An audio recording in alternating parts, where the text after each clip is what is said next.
Madam की दो reel बहुत ज्यादा वायरल हो रही हैं, जिसमें वो अपने लाफ्टर अटैक के साथ साथ हिपोक्रेसी की सारी सीमाएं पार कर रही हैं। मैडम के जो ओवर रिएक्शंस हैं आज की डेट में उनके लिए प्रॉब्लम बन रहे हैं। मैडम की हमेशा से ही आदत थी हर चीज पे अपना अलग ही तरीके का ज्ञान बांटने की। चलिए पहले रील की बात करते हैं, उसके बाद में उसको डिटेल में समझेंगे। फर्स्ट रील जो है ये तब की है जब मैडम और जनाब की शादी हुई थी और शादी के बाद में ये मुंबई आए थे। मुंबई में ये एक रिपोर्टर्स की बातों का जवाब दे रहे हैं। इन एक्चुअल में ये एक ओपन सेशन टाइप का था, कोई भी इसमें सवाल पूछ सकता था और जो सवाल पत्रकार के नहीं बल्कि लोगों के सवाल थे। और उसमें एक सवाल पूछा गया, क्वेश्चन बहुत ज्यादा सिंपल था। क्वेश्चन में ये था, मैरिज के बाद में मैडम करवा चौथ का व्रत रखेंगी या नहीं। ये क्वेश्चन जितना सिंपल था मैडम ने उतना ही टिपिकल बना दिया अपने आंसर से। सिंपल मैं इसलिए कह रहा हूँ कि ये क्यूरियोसिटी थी, मतलब जब इन लोगों की शादी हुई थी, क्योंकि इंटर रिलीजन मैरिज हुई थी, यानी एक हिंदू एक मुस्लिम। लोगों को बहुत क्यूरियोसिटी थी कि ये अपने आने वाले जीवन में किस तरह से चाहेंगी, हिंदू बन के रहना चाहेंगी, मुस्लिम बन के रहना चाहेंगी, दोनों काम करना चाहेंगी, किस तरह से। तो इसलिए लोगों की क्यूरियोसिटी थी, तो वो तरह तरह के सवाल इन लोगों से कर रहे थे और इसी सेशन में इसी तरीके के और भी कुछ सवाल हुए थे। इसलिए ये सवाल उठना तो बहुत लाजमी था। तो और बड़ा सिंपल सा क्वेश्चन था जिसको आराम से जवाब दिया जा सकता था। अब मैडम जवाब देने की बजाय खुलकर हंसती हैं, जैसे उनका आदत है ना, लाफ्टर अटैक पड़ता है, लाफ्टर अटैक पड़ता है, उसके बाद में कहती है मैंने, फिर दोबारा से बहुत जोर से हंसती हैं। और जनाब ने भी सेम हंसते हुए लेकिन थोड़ा सा लाइटली और बीच में टोका भी मैंने, पर उसके बाद में कुछ नहीं बोले। लेकिन मैडम अपने हंसते चली गई। पहले सॉरी बोलती हैं, भाई सॉरी क्यों, मतलब ये क्वेश्चन क्या अटपटा क्वेश्चन था, ये गलत क्वेश्चन था, या फिर इसका जवाब देना बहुत ज्यादा मुश्किल था। अपने टिपिकल एटीट्यूड से मैडम जो सिंपल चीजों को भी बहुत टिपिकल बना देती हैं। मैडम कहती हैं कि ना तो इस पर मेरी मम्मी ने कभी बिलीव किया है और ना ही मैंने अपने घर पे कभी करवा चौथ का व्रत होते हुए देखा है। अगेन कोरा झूठ। इनकी मम्मी पंजाबी हैं और इनके फादर भी पंजाबी हैं और पंजाबियों में करवा चौथ तो पता नहीं कब से मनाया जा रहा है और बड़े धूमधाम से मनाते हैं, बहुत अच्छी तरीके से मनाते हैं। तो ऐसा कैसे हो सकता है कि इनके घर में करवा चौथ के बारे में इस तरह की राय रखती हो जिस तरह की मैडम जो है हंस के मजाक उड़ा कर ये सब कह रही हैं। मानते हैं ये अपनी अपनी चॉइस होती है, आप करें या ना करें। हो सकता है इनकी मम्मी ना करती हो, आखिरकार इनकी मम्मी भी तो कुछ अलग ही टाइप की क्रिएचर हैं। तो वो सावन में और दिवाली पे या फिर नवरात्रों में चिकन खा सकती हैं, चिकन कर सकती हैं, तो फिर क्या कह सकते हैं, उनका भी अपना मान सकते हैं कि भैया उनका भी अपना तरीका है, वो नहीं रखती। और मैडम का जो एटीट्यूड है और जिस तरीके से ये बात कर रही हैं, इससे ये लगता है मैडम अब जिस धर्म को छोड़ आई हैं उसकी चीजों के ऊपर बात करना अब उनके लिए सीरियस मैटर नहीं रहा है, वो एक मजाक का बात बन गई है। जो इतनी जबरदस्त तरीके से इतनी देर तक हंसती रही। यार बहुत सारे ऐसे ट्रेडिशन होते हैं, बहुत सारी ऐसी चीजें होती हैं जो एक ही धर्म के अंदर अलग अलग लोग अलग अलग तरीके से करते हैं और करते भी हैं और नहीं भी करते हैं। और वैसे भी मेरा ये मानना है कि जब धर्म के बारे में बात हो रही हो, इस तरह की बात हो रही है, तो उसको थोड़ा सीरियस तरीके से करना चाहिए, क्योंकि इससे बहुत सारे लोगों की आस्था, विश्वास और यकीन जुड़े रहते हैं। तो आप सबका अलग अलग यकीन है, अलग अलग आस्था है, तो कहीं ऐसे नहीं कि हमारे कुछ कहने से दूसरे को इस बात के लिए ठेस पहुंचे। दूसरे के लिए हो सकता है बहुत ही अच्छी चीज हो और वो करते हो और बहुत शिद्दत के साथ करते हैं भाई, जो करते हैं बहुत ही शिद्दत के साथ करते हैं। ऐसे में आपको बात करते समय बहुत ज्यादा सावधान होकर बात करना चाहिए था। लेकिन मैडम तो इतनी हवाओं में थी, ऐसे उड़ रही थी कि बस पूछिए मत। उनका जैसे जैकपॉट लग गया हो, अब आगे कोई प्रॉब्लम ही नहीं है। अब बाकी का जवाब भी सुन लीजिए। मैंने आज तक इसमें कभी भी बिलीव किया नहीं है, तो मुझे लगता नहीं है कि मैं करवा चौथ का व्रत रखूंगी। मैडम तुमने बिलीव नहीं किया है, ये तुम्हारा विश्वास है, ये तुम्हारा अकीदत है, तुम्हारा यकीन है, और उस यकीन के अकॉर्डिंग आप करेंगे या नहीं करेंगे ये फिर अगेन आपका पर्सनल मैटर है। लेकिन आप अपने यकीन पे तो कायम है, या ये कहिए अपने यकीन को तो इज्जत दे रहे हैं, लेकिन दूसरे के यकीनों को क्या हुआ। जिस तरीके से आपने मजाक उड़ा के इस बात को इस तरह से बात की, एक सिंपल आंसर ये होना चाहिए था कि देखिए ये करवा चौथ का व्रत हमारे घर में अब नहीं होता है, इसलिए मैं अब नहीं करूंगी, या मैंने अब जो शादी कर ली है, मुस्लिम में शादी कर ली है, अब क्योंकि इस धर्म में ये वाला व्रत नहीं होता है तो मैं इसको नहीं करूंगी। बड़े तरीके से इसको कहा जा सकता था। अगर दूसरों को ज्यादा इज्जत भी नहीं दे रही तो कम से कम इतना तो बोला जा सकता था। बोलने को तो ये भी बोल सकती थी, हमारे हिंदुस्तान में बहुत सारे लोग रखती हैं और बड़े ही इस श्रद्धा के साथ में, बड़े प्यार के साथ में ये पवित्र त्योहार मनाया जाता है, हस्बैंड के लिए मनाया जाता है।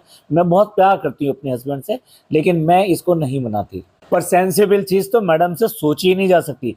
इस तरीके से मजाक उड़ा के ये सब करना, ये कहीं न कहीं लोगों को बहुत ज़्यादा हर्ट हुआ।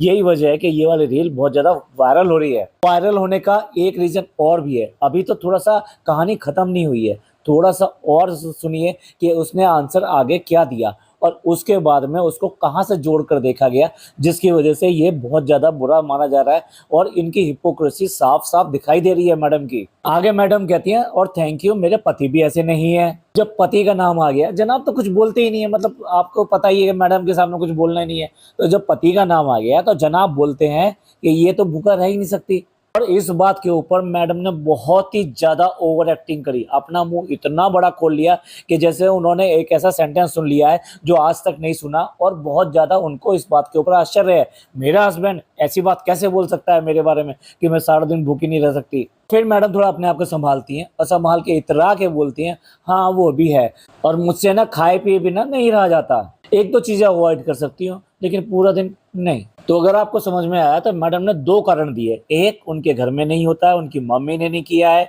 इसलिए उनका यकीन नहीं है इसके ऊपर।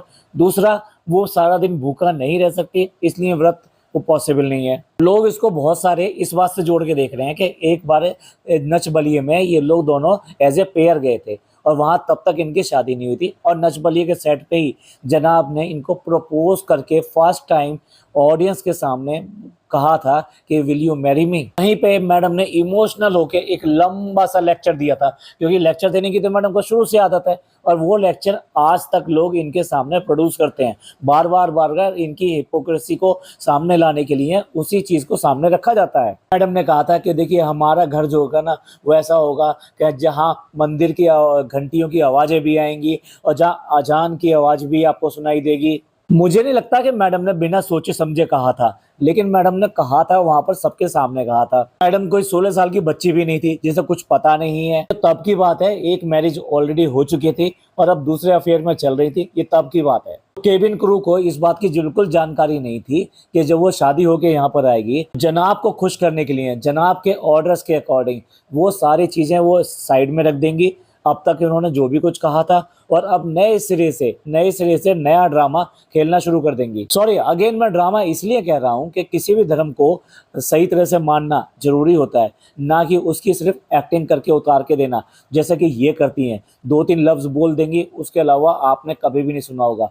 हाँ, मैडम ने अपना नाम भी आज तक चेंज नहीं किया, सबको पता है ना। मैडम ने शादी के लिए अपना नाम बदल के फैजा रखा था, और ये उनके कार्ड पे प्रिंट भी हुआ था, क्योंकि कुछ कार्ड तो बटे थे और वो कार्ड की कॉपी आज तक भी प्रोड्यूस की जाती है। इसी तरीके से एक पत्रकार ने इनसे पूछा था कि आप अपना नाम अब बदलेंगी। मैडम ने वहां पे भी बिल्कुल एटीट्यूड के साथ कहा था कि ये उनका पर्सनल मैटर है, इसके ऊपर वो कमेंट नहीं करेंगी। आपने देख ही लिया, आज तक वो नेम नहीं बदला गया है, लेकिन बहुत सारे वर्ड जरूर सीख लिए हैं। अल्हम्दुलिल्लाह, माशाअल्लाह, सुभान अल्लाह, बहुत ज्यादा नवाजा गया है हमको। आज की डेट में तो जो इनके कलेक्शन आ रहे हैं, चाहे वो जेवर के हों और या फिर ये इनके कपड़ों के कलेक्शन हो, ऐसे ऐसे भारी भारी मुस्लिम नाम लेकर आ रही हैं कि शायद इनको 100%, मैं गारंटी से कहता हूँ, इनको ये सब पता भी नहीं है, लेकिन जानबूझ के इन्होंने या तो चैट जीपीटी यूज करी है या फिर किसी से बात करके ऐसे भारी भारी वर्ड रखे हैं। क्या मैडम, ये जितने भी कपड़े आप निकाल रहे हो, ये सिर्फ और सिर्फ आपके मुस्लिम ऑडियंस के लिए हैं?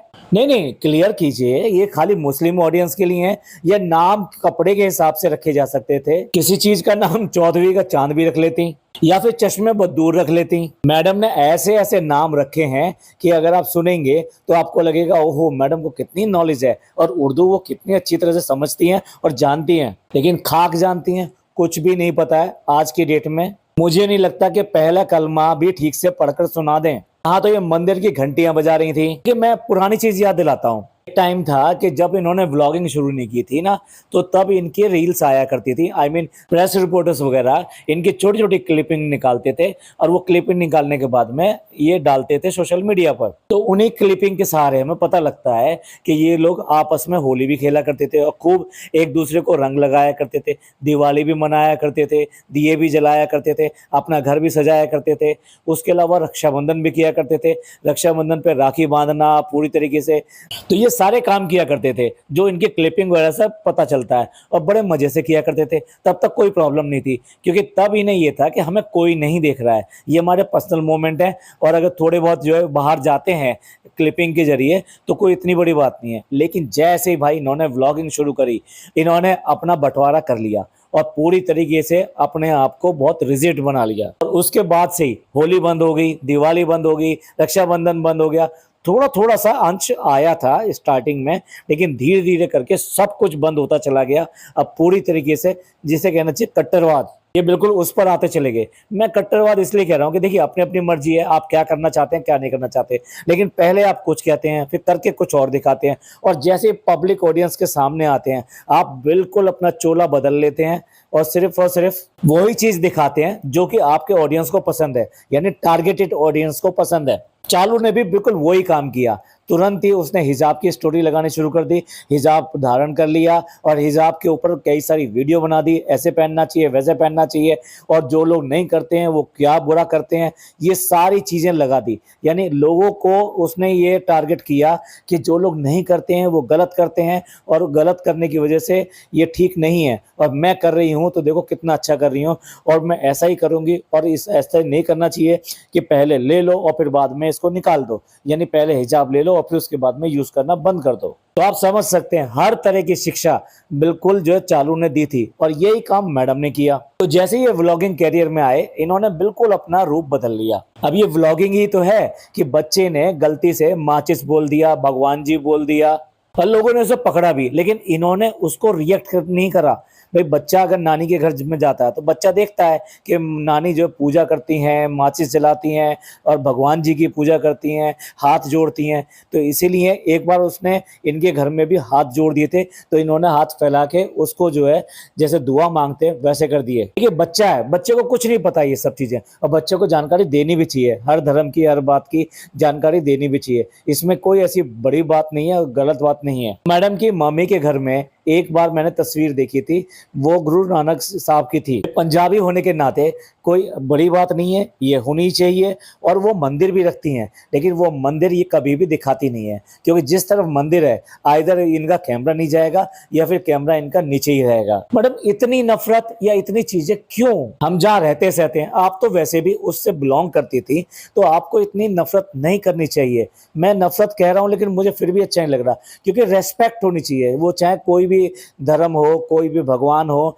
उन सबकी रेस्पेक्ट होनी चाहिए। आप अपना कीजिए, आप दूसरे को कंपेल नहीं कर सकते, आपको कोई कंपेल नहीं कर रहा है इस बात के लिए, तो इसलिए सारे के सारे हम लोग हिंदुस्तान में फ्री हैं। जो आपको धर्म अच्छा लगता है वैसा आप कर सकते हैं, उस धर्म में भी क्या करना है क्या नहीं करना है ये भी कोई जरूरी नहीं है, ये आपके ऊपर डिपेंड करता है। इतना कि भी हम दिखाएंगे भी नहीं, यहाँ तक कि अंकित के घर पे भी गए थे, तब गणेश जी रखे गए थे, तो वहां पर अगर गए थे, वहां जाके दावत खा के आए, जो भी कुछ करके आए, उनको गिफ्ट दे के आए, जो भी कुछ करके आए, लेकिन वहां पर भी इन्होंने वहां नहीं दिखाया गणेश जी को। तो आज की डेट में ये इनका अपना रवैया है, ये वो चीज है जो करके दिखाते हैं। मैडम इसमें सबसे ज्यादा प्रॉब्लमेटिक है। अब देखिए फिल्मों में सीन बदलता है ना, अब ये सीन बदलता है, अब दूसरा सीन आ गया।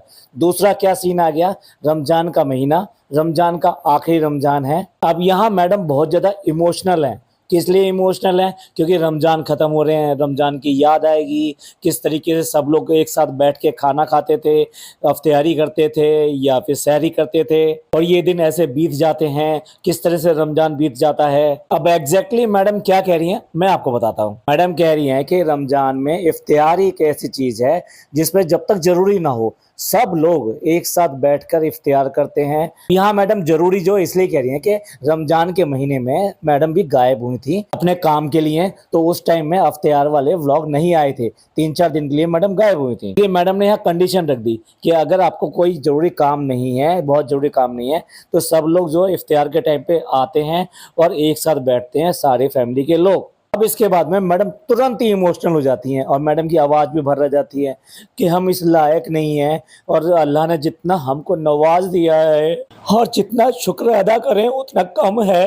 सॉरी अगर ज़्यादा एक्टिंग हो गई हो तो। मैडम इसी तरीके से इमोशनल हुई और इतना कहते ही बस यही कह के मैडम जो है रोना शुरू कर देती हैं और जनाब उनको सिंपैथाइज करने की कोशिश करते हैं। अब ये जो सेकंड क्लिपिंग थी ये इस बात को दिखाती है कि रमजान के लिए वो कितनी ज़्यादा भावुक हैं, इमोशनल हैं। जबकि रमजान तो इसी तरीके से जैसा करवा चौथ होता है, सुबह आप खाते हो, उसके बाद में फिर शाम को ही खाते हो, इवन पानी पी सकते हो करवा चौथ में, लेकिन रमजान में पानी भी नहीं पीते हैं। तो लोग इसी को कंपेयर कर रहे हैं कि सुबह से लेकर शाम तक कुछ भी ना खाना। जबकि पिछले वाले अपने सीन में यानी जो इनका पार्ट 1 था उसमें मैडम ने कहा था नहीं मैं पूरे दिन खाए बिना नहीं रह सकता। और वैसे भी मैं बता रहा हूँ, दावे के साथ कह रहा हूँ, मैडम कोई रमजान नहीं रखती, लेकिन इमोशनल होके मैडम ने कुछ ऐसा दिखाया कि जैसे अब वो बहुत ज्यादा भावुक हो गई हैं, रमजान जा रहे हैं, जैसे कि उन्होंने गिनती करके एक एक रमजान अपना पूरा रखा है और पूरी शिद्दत के साथ में ये रमजान पूरे किए हैं। और वाकई में जब आप शिद्दत के साथ में पूरे रमजान पूरे करते हैं, मैं करता हूं, मैं इस बात को दावे के साथ कह रहा हूं, मुझे फक्र है इस बात पर। तो जब आखिरी रमजान आता है तो वाकई में वो जो रूटीन बन जाता है सुबह से लेके रात को सोने तक का, वो सारा रूटीन इतना ज्यादा अंदर घुस जाता है कि हमको लगता है कि अब कल से जब हम उठेंगे तो हम जो है सहरी नहीं करेंगे, उसके बाद में दिन रमजान नहीं रखेंगे, सारी नमाजें शायद पढ़नी मुश्किल हो, उसके बाद में जो शाम को इबादत की जाती है, कुरान पढ़ा जाता है, वो सबसे महरूम रह जाएंगे। क्योंकि हम जो अपनी मसरूफियत है, जो बिजीनेस है उसमें हो जाते हैं, तो उसकी वजह से ये सब नहीं कर पाते। तो वाकई में उस टाइम लगता है कि क्योंकि तब तक रमजान इतना आसान बन चुका होता है कि रमजान रखना कोई प्रॉब्लम नहीं होती है। तो ऐसे में वाकई में जो लोग वाकई में रखते हैं उनको इस चीज का इमोशनल होना बनता है और उनको लगता है कि भाई ये रमजान जा रहे हैं तो ये एक अच्छी बात नहीं है, क्योंकि इस बहाने कम से कम हम अल्लाह से जुड़े हुए थे, अल्लाह की इबादत कर रहे थे, अच्छी अच्छी चीज़ें कर रहे थे, मन अच्छा रहता था, सब कुछ ठीक चलता था। तो इस तरीके से ये जब खत्म हो जाएगा तो हम इससे थोड़े थोड़े करके धीरे धीरे करके दूर होते चले जाएंगे। देखिए कौन क्या करता है इससे कोई फर्क नहीं पड़ता, मैडम क्या करती हैं कुछ भी फर्क नहीं पड़ता, लेकिन मैडम ने जो इतने लंबे लंबे लेक्चर्स दिए हैं, जो जो कहानियां सुनाई हैं, उसकी वजह से लोग उसको कंपेयर करते हैं और उसके बाद में ही कहते हैं कि मैडम ये क्या है। भाई एक तो ये है कि सामने आके बता दो कि पहले मेरी समझ ये थी, आज मेरी समझ ये है, इसमें क्या प्रॉब्लम है। और दूसरा, किसी का मजाक ना उड़ाएं और इतनी भी दूरियां ना बनाएं कि जैसे ऐसे लगे कि आप उसके बारे में कुछ जानते ही नहीं है या उसको अच्छा नहीं समझते। सॉरी, इस पॉडकास्ट में अगर मैंने किसी को भी किसी भी तरीके से हर्ट किया हो तो उसका मैं पहले से माफी मांगता हूं। मेरा यहाँ पे पर्पस बिल्कुल भी ये नहीं है मैं किसी धर्म को कम बताऊं या किसी को ज्यादा बताऊं या किसी को अच्छा कहूं या किसी को बुरा कहूं। मैं सब धर्मों का इसी तरीके से सम्मान करता हूं, लेकिन मानता वही हूं जो मेरा अपना धर्म है और मैं उसको बड़ी शिद्दत के साथ में पूरा करता हूं। लेकिन हमारा काम है रिव्यू करना, रिएक्शन देना, ये क्या कर रहे हैं उसको सामने लेके आना, लोगों को समझाना, आसान भाषा में समझाना, इसलिए मैंने ये वाला पॉडकास्ट बनाया है। चलिए, हमने रखी दोनों ही वायरल रील के बारे में कि किस तरीके से मैडम को ट्रोल किया जा रहा है और ट्रोल करना बनता भी है। आपका इस सब के बारे में क्या सोचना है प्लीज कमेंट करके जरूर बताइएगा। ये पॉडकास्ट आपको अच्छा लगा हो तो प्लीज लाइक कीजिए, सब्सक्राइब कीजिए, शेयर कीजिए। थैंक यू, धन्यवाद, शुक्रिया।